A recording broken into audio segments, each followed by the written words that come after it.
Hey guys, I had a request for a lesson. A friend of mine requested Seventh Seal by Van Halen.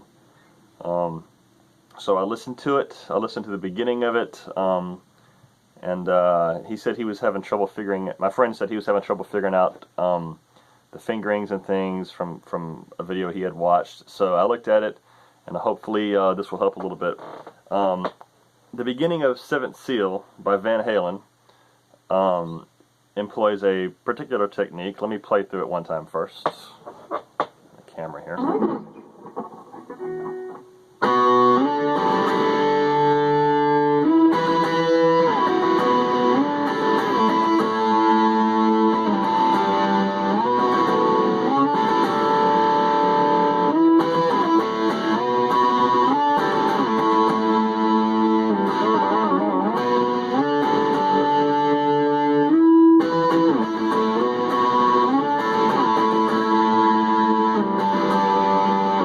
Alright, hopefully that's pretty close. I just learned it.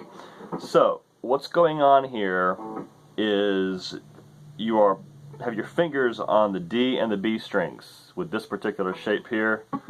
This is 9th fret D string with the ring finger, and this is 7th fret B string index finger.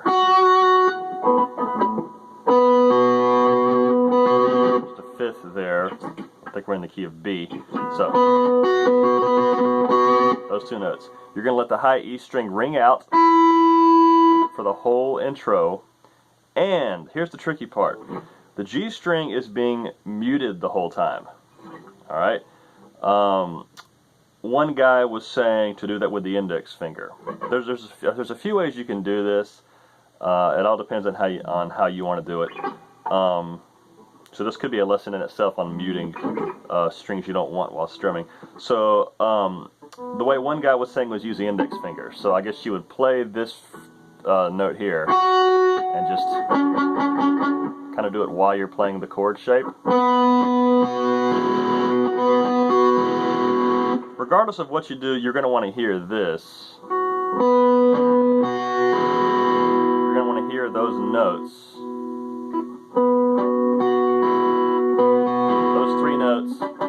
With the muted G string. That's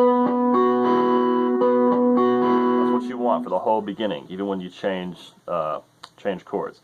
What I find is the most comfortable, the easiest, is to let my ring finger do it, which is right underneath my ring finger, right in this part right here. The tip plays that B note on the 9th fret, and then just let it come down and hit the G string. Okay.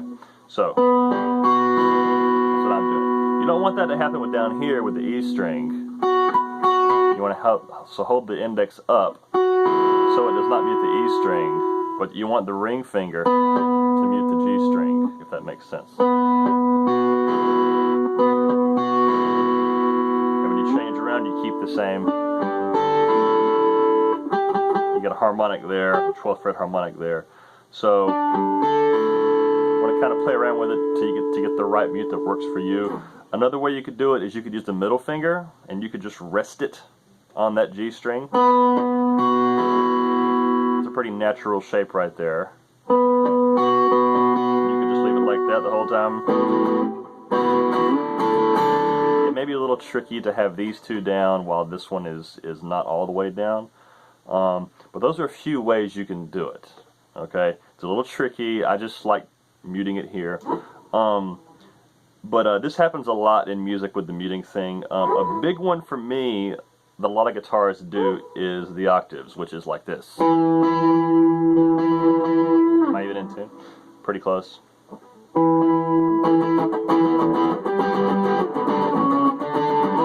I do this one a lot. I've used this a lot. I'm just so used to it, it's very easy to do. With this one, the index is coming down and hitting that D string. So, that one's a little bit easier for me to do because I've been doing it for longer. So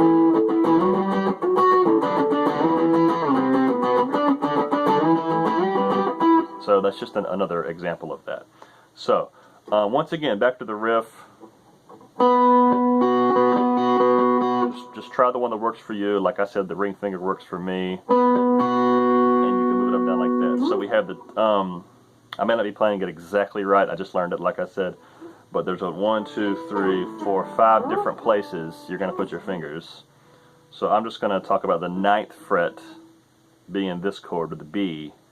And then whenever I say that one, that would be just 2 frets down would be the other finger. So 9th fret. So if you don't mute it, it sounds bad. Or it's a new chord. You don't want that. So 9th fret, 12th fret on that ring finger. 14th fret. Alright. That's the 7th fret. Then down to the 5th fret. So those are the 5 shapes you're going to use. Ring finger on 9th fret. It's all the same shape, but it's different chords. 9th fret for ring finger. 12th fret. 14th fret. 7th fret. 5th fret. Alright. And the one tricky part of this is the slide that you're doing right here, going from 5 and 3 up to 7 and 5. Just a typical slide back and forth there. You're just going to hit it and do the slide back and forth there.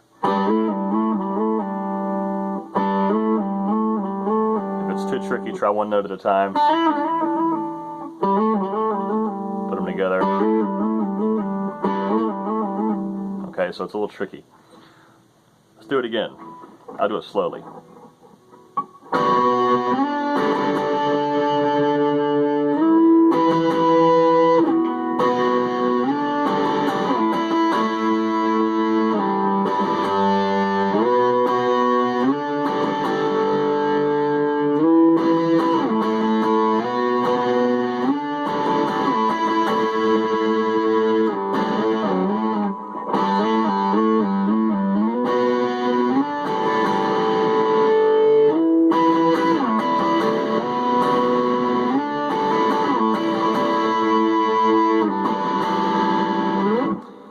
Like I said, it's a little tricky because you want to mute the G string and let the high E string ring out. That's a little tricky to do.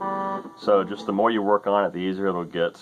Just use the muting technique that works for you. So hopefully that helps. Let me know what you think. Thanks for watching.